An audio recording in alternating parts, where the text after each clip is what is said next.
श्री स्वामी समर्थ. स्वामी कृपेने तुमचा आजचा दिवस आनंदात जाऊ. 13 मार्च 2026 रोजी संध्याकाळी 7:38 पुढचे 49 दिवस काही विशिष्ट राशींसाठी आव्हानात्मक ठरणार आहेत. या काळात या राशीच्या लोकांना सावध राहावं लागणार आहे. ज्योतिषशास्त्रानुसार 13 मार्च 2026 रोजी संध्याकाळी 7:38 न्याय देवता आणि कर्मफलदाता शनिदेव मीन राशीत अस्त होत आहेत. जेव्हा शनी सूर्याच्या अगदी जवळ येतो तेव्हा त्याचे तेज कमी होऊन तो शक्तिहीन मानला जातो.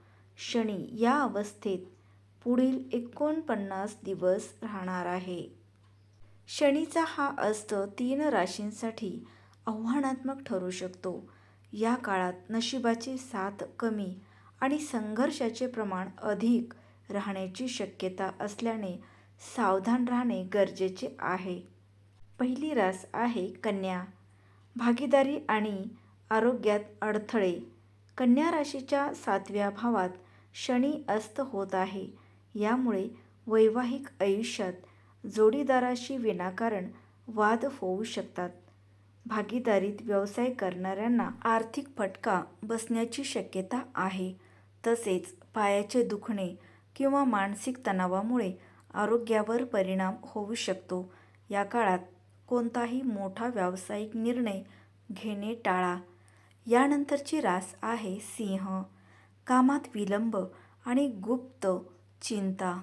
तुमच्या 8व्या भावात शनीचा अस्त होत आहे. हे स्थान संकटाचे मानले जाते. यामुळे तुमच्या ठरलेल्या कामामध्ये अचानक अडथळे येतील. नोकरीमध्ये वरिष्ठांशी मतभेद होऊ शकतात. गुप्त शत्रू सक्रिय राहतील.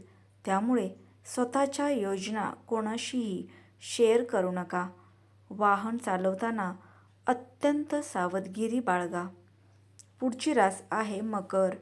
आत्मविश्वासात कमतरता. मकर राशीचा स्वामी शनी स्वतः अस्त होत असल्याने या जातकांना ऊर्जेची कमतरता भासू शकते.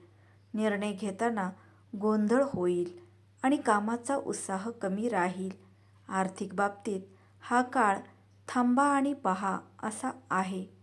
गुंतवणुकीतून त्वरित परतावा मिळण्याची अपेक्षा करू नका.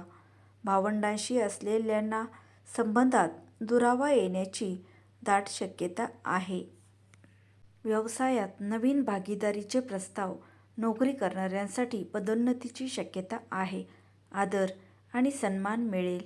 विवाहित लोकांचे वैवाहिक जीवन आनंदी राहू शकते. पण या काळात तुम्हाला तुमच्या रागावर थोडे नियंत्रण ठेवावे लागेल.